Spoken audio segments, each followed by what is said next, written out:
small farm that's up in Pewaukee, and they're growing heritage legacy seeds.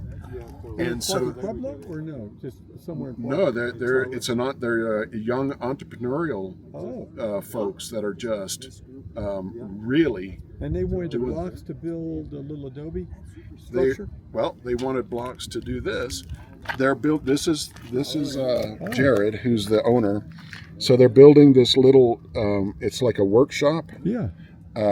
There's Jared and Luke.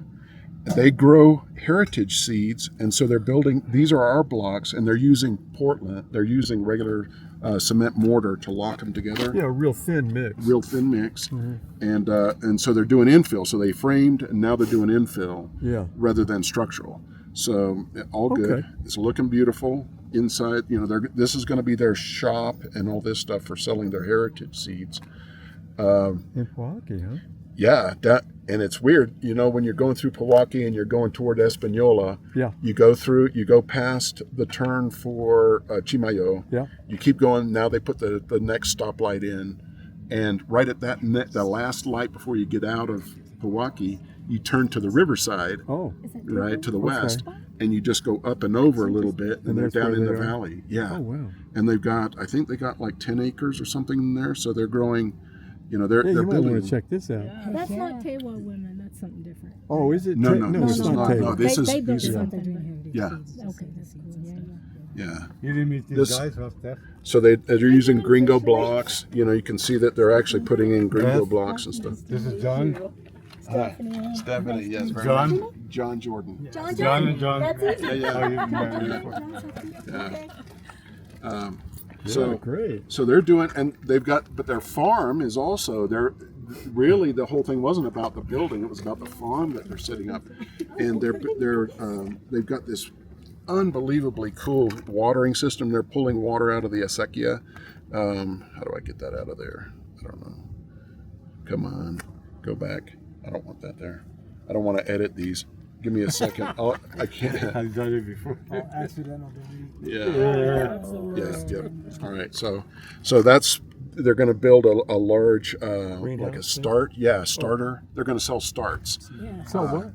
And then, but what they're mostly doing is they're actually going to grow seed-bearing legacy plants that are indigenous, and they're non-GMO'd, and that's their whole thing. And they're using clay to craft like oyas, the little pots, and put seeds in there and sell them as like a boutique seed thing. That's beautiful. It is, and they've gotten They're going to do great. yeah, so they were growing corn. I should have brought that corn. I was going to say, I do you have didn't a take picture That's of their it? corn. It is corn, except that it's popcorn. It's beautiful. And it's rainbow. And he just went out and grabbed an ear. He goes, "You want some of this?" I go, "Sure." He grabbed an ear, peeled it back, and it was as rainbow as you can possibly imagine. I told John we are not popping this. It's too pretty. So they're doing that. They're growing amaranth. That spreads everywhere, but I love it. Look at the size of those plants. It's crazy. Wow. Amaranth, and they're really going big. strong. And they grow seed bearing water. They had a bunch of watermelons on the ground. I'm like, "Oh man, can I have one?" He goes, "They're past."